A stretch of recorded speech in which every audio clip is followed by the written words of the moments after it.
Bonjour chers frères et sœurs de l'église de l'I-Jésus, nous sommes aujourd'hui le mardi 25 juillet 2023 et nous allons terminer la méditation d'Actes chapitre 18. Versets 18 à 23. Pour la première fois, Paul reste longtemps dans un même lieu. Il va demeurer 1 an et demi à Corinthe et va développer une relation particulière avec les chrétiens de Corinthe, relation qui se reflètera dans les lettres qu'ils vont s'échanger par la suite. Après cette période, Paul prit le bateau pour la Syrie avec Priscille et Aquilas.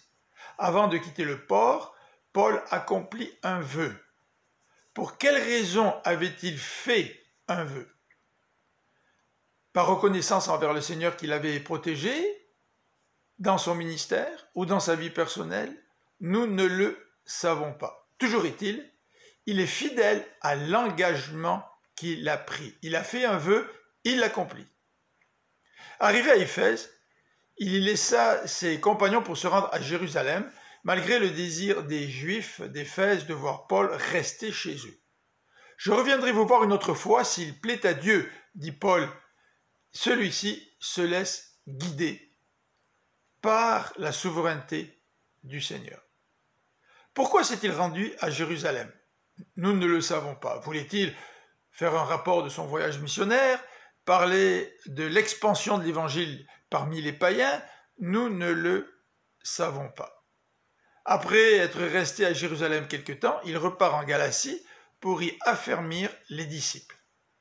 Versets 24 à 28. L'équipe s'agrandit. Le Seigneur va envoyer un nouvel ouvrier.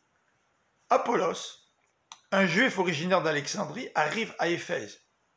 Il était très éloquent et connaissait très bien les Écritures. Il était très enthousiaste au sujet de Jésus, mais il ne connaissait que le baptême de Jean.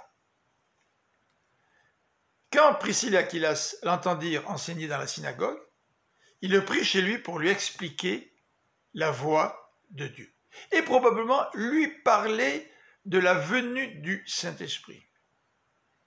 Plus tard, Apollos se rendit à Corinthe et fut un grand secours pour les croyants, démontrant par les Écritures aux Juifs que Jésus est le Messie. Paul a planté à Corinthe, Apollos arrose, et Dieu fait croître. C'est le Seigneur qui nous dirige dans notre ministère. Nous ne sommes que des ouvriers à son service pour accomplir les tâches qu'il nous a confiées. Restons humbles et fidèles. Après avoir passé 20 ans comme pasteur à l'église de l'I-Jésus, j'ai eu la joie de pouvoir recevoir le nouveau pasteur Eduardo que le Seigneur nous a amené. C'est lui, Dieu, qui prend soin de son peuple et qui envoie des serviteurs. Gloire lui soit rendue. Je vous souhaite une bonne fin de journée, que le Seigneur vous bénisse. À demain.